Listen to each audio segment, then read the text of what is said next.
capitano di fregata Mario Camboni, sono il capo ufficio operazioni del poligono interforze di Stato di Quirra.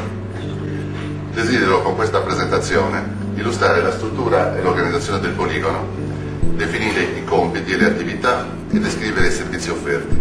È articolato su due aree geografiche normalmente denominate poligono a terra e poligono a mare.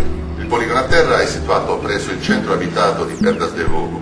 Consiste di un altipiano denominato Salto di Quirra e copre un'area di circa 120 km². Il poligono a mare comprende il distaccamento di Capo San Lorenzo ed un'area di circa 11 km² lunga l'omonima baia. Il poligono rende disponibili a enti militari e civili, nazionali ed esteri, aree, personale e infrastrutture per assicurare test e prove di missili, razzi e pressoché ogni tipo di sistema d'arma in dotazioni alle forze armate. Tutto è cominciato nel mese di giugno del 2001. È venuto qua in vacanza in Sardegna un ricercatore del CNR e raccolse delle lumachine, raccolse dei rigurgiti d'uccello, raccolse dei muschi e dei licheni e poi li portò a Roma e li analizzò. Ricordo che mi telefonò alla fine del mese di luglio per dirmi che tra questi bioindicatori che aveva raccolto nella zona di Quirra aveva riscontrato una forte percentuale di cesio. Allora abbiamo indagato e nello stesso tempo abbiamo scoperto che nella frazione di Quirra, tra la popolazione civile, alcune persone si erano ammalate di tumori al sistema emolinfatico. Abbiamo cercato di capire se c'era una correlazione tra le attività che si svolgevano all'interno del poligono e i mali che avevano colpito sia la popolazione della frazione di Quirra e anche gli stessi militari.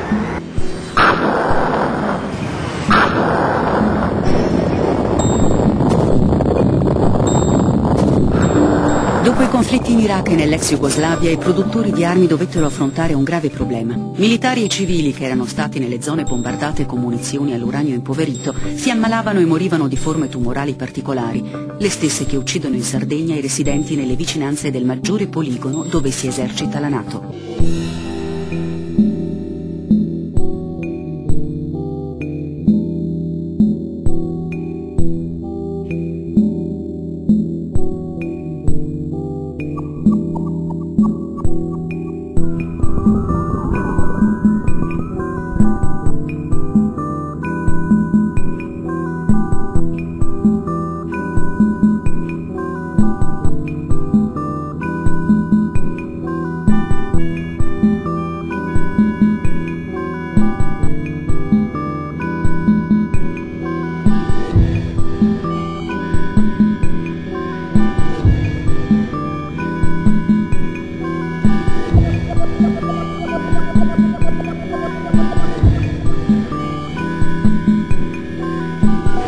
Voi contestate fortemente la presenza di questo poligono, per quale motivo?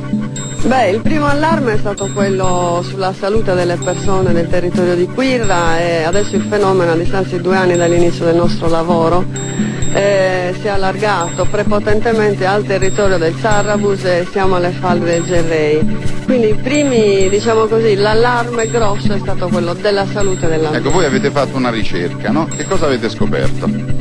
Avete dei dati qua, c'è un foglio. Dati minimi, io ho un grande rispetto per le famiglie che vivono nel territorio e non farò nomi e cognomi, però...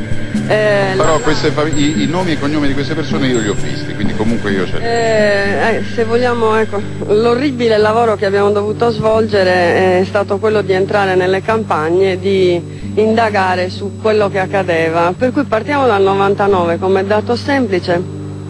Siamo a Quirra, questo è il primo pastore che se n'è andato di linfoma, torniamo sempre al 99, un altro pastore Cardiga e se n'è andato, andiamo al 2000 e siamo a un altro pastore ancora nella zona di Cardiga deceduto, maschio, arriviamo a Quirra, femmina deceduta, altro pastore deceduto nel 2000, 2 fratelli. Andiamo nell'azienda di supporto tecnologico che è la Vitrociset e qui abbiamo 2 in cura di leucemia e uno che è andato via nel 2004. Io ho un po' sofferenza nel continuare. Quindi una lista piuttosto lunga in cui le tipologie della malattia sono sempre le stesse Sono sempre sostanzialmente. linfomi e leucemie. Stiamo parlando di un territorio che ha poco più di 100 abitanti e dai dati che io davo prima, insomma, risultano 16 morti, 7 casi avanzati di malattia e 7 nuovi casi. Quindi un brevissimo conto ci fa capire che c'è un allarme sanitario e questo va sondato, va approfondito.